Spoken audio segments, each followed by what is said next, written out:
ജബീൽ പാർക്കിൽ 490 അടി ഉയരത്തിലുള്ള ദുബായിയുടെ ഒരു കൾച്ചറൽ ലാൻഡ്മാർക്കാണ് ദുബായ് ഫ്രെയിം. ജബീൽ പാർക്കിൽ എത്തിയാൽ ഗേറ്റ് നമ്പർ 4-ൽ കൂടെയാണ് ഇവിടേക്ക് വരേണ്ടത്. ക്യാമറാമാൻ അഹിയാൻ, നമ്മൾ മുറ്റത്തെ മുല്ലക്ക് മണയില്ല എന്ന് പറഞ്ഞ പോലെ ദുബായ് ഫ്രെയിം തുടങ്ങിയിട്ട് നമ്മൾ ഇതുവരെ ഇങ്ങോട്ടേക്ക് വന്നിട്ടുണ്ടായില്ല. ആദ്യമായിട്ടാണ് വരുന്നത്.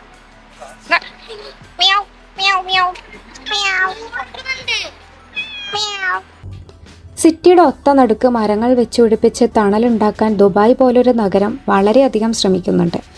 ലോകത്തിലെ ഏറ്റവും വലിയ ഫ്രെയിമായ ദുബായ് ഫ്രെയിമിൻ്റെ ഈ ഗോൾഡൻ പ്ലേറ്റ് നിർമ്മിച്ചിട്ടുള്ളത് ഗോൾഡൻ സ്റ്റെയിൻലെസ് സ്റ്റീൽ കൊണ്ടാണ്. അഡൽട്ട്സിന് 52 ദിർഹംസും 3 വയസ്സ് മുതൽ 12 വയസ്സ് വരെയുള്ള കുട്ടികൾക്ക് 21 ദിർഹംസും ആണ് ഇവിടെ ടിക്കറ്റ് നിരക്ക്. സമയം എന്ന് പറയുന്നത് 9 to 9 ആണ്. ഉള്ളിൽ കയറിയ ഉടനെ ഒരു ഫ്രീ ഫോട്ടോ സെഷനാണ് നമ്മെ വരവേൽക്കുന്നത്. പ്രിൻ്റ് വേണമെങ്കിൽ പൈസ കൊടുക്കണം. ഇതിനുള്ളിലേക്ക് കയറിക്കഴിഞ്ഞാൽ ആദ്യം തന്നെ എത്തുന്നത് ദുബായിയുടെ പഴയകാല ജീവിതത്തിലേക്കാണ്. പഴയ അറബ് ജനതയുടെ ജീവിതവും ജീവിത മാർഗങ്ങളും ഒക്കെ ഇവിടെ പുനർനിർമ്മിച്ചിരിക്കുകയാണ്. ജനൽ വഴിയുള്ള നോട്ടമെത്തുന്നത് നൂറ്റാണ്ടുകൾക്ക് മുൻപുള്ള അറബ് ജീവിതമാണ്. റാന്തൽ വിളക്കുകളും മൺചുമരുകളും നിറഞ്ഞ പുരാതന ദുബായ് ഗ്രാമം. ഓരോ ജനൽ വഴിയും ഓരോ കാഴ്ചകൾ.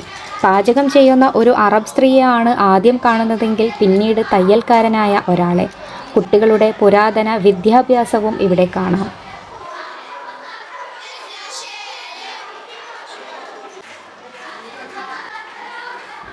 ഈ മാർക്കറ്റിൽ എത്തിയാൽ ദുബായിയുടെ പഴയ കാലം നമ്മെ മാടി വിളിക്കുകയാണ് ചെയ്യുന്നത്.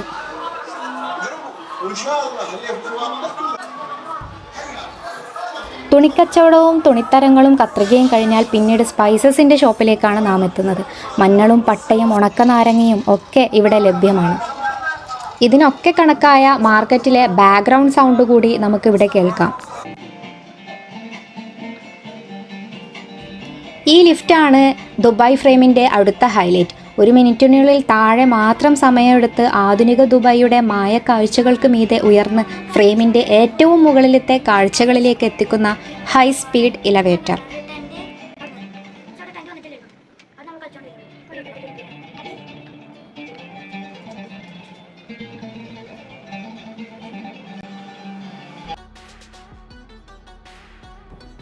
ലിഫ്റ്റ് ഇറങ്ങി ചെല്ലുന്നത് നീളമുള്ള ഒരു ഗ്ലാസ് ബ്രിഡ്ജുള്ള ഒരു ഏരിയയിലേക്കാണ്. ദുബായ് ഫ്രെയിമിൻ്റെ ഒരു പ്രധാന ആകർഷണം കൂടിയാണ് ഗ്ലാസ് ബ്രിഡ്ജ്. ആദ്യം ഇതിന് മുകളിൽ കയറുമ്പോൾ പേടി തോന്നുമെങ്കിലും പിന്നീട് ശരിയാവും. അപ്പോഴാണ് ഞാൻ ഈ ചൈനയിലെ ഗ്ലാസ് ബ്രിഡ്ജ് കയറുമ്പോൾ ആളുകൾ പേടിക്കുന്നതിൻ്റെ കാര്യം മനസ്സിലാക്കുന്നത്.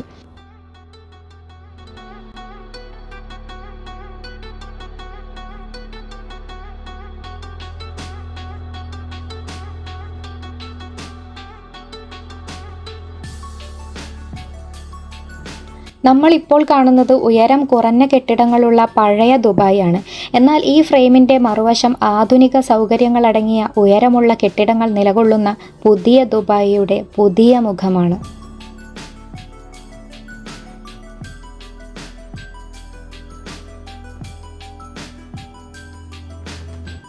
ഇവിടെ പല വിധത്തിലുള്ള സംവിധാനങ്ങൾ ഒരുക്കിയിട്ടുണ്ട്.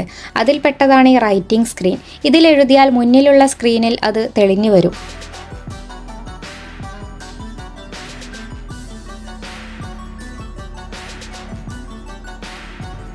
കാഴ്ചകളൊക്കെ കണ്ട് ഞങ്ങൾ ദുബായ് ഫ്രെയിമിൻ്റെ മറുതൂണിലുള്ള ലിഫ്റ്റിൽ കയറി താഴെ എത്തി.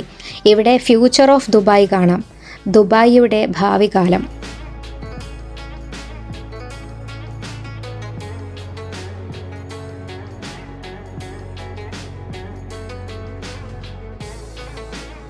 ഇത് വലിയൊരു ഹൈഡ്രോളിക് ജാക്ക് ഉപയോഗിച്ചിട്ടാണ് ഇങ്ങനെ പൊക്കിയിട്ടുള്ളത്. ഈ ബ്രിഡ്ജ്, ആ മുകളിലത്തെ ഈ ബ്രിഡ്ജിൽ നമ്മൾ കയറി നടന്ന ആ സാധനം.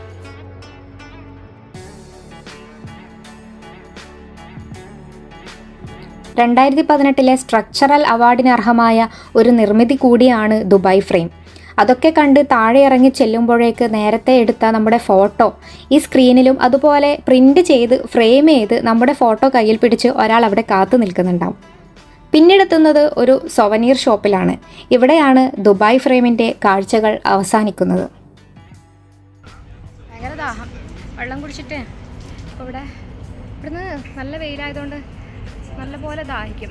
അപ്പോൾ ഇതിൻ്റെ ഉള്ളിൽ നിന്ന് വെള്ളം വാങ്ങണമെന്നുണ്ടെങ്കിൽ ചെറിയ ബോട്ടിലിന് 10 റംസ് ഉണ്ട്. പക്ഷേ നിങ്ങൾ ബോട്ടിൽ കൊണ്ടുവരാണെന്നുണ്ടെങ്കിൽ ആ ഭാഗത്തുനിന്ന് ഇവിടെ ഈ ഭാഗത്ത് നിങ്ങൾക്ക് ഫ്രീ ആയിട്ട് നല്ല തണുത്ത വെള്ളം നിറക്കാൻ വേണ്ടി പറ്റും.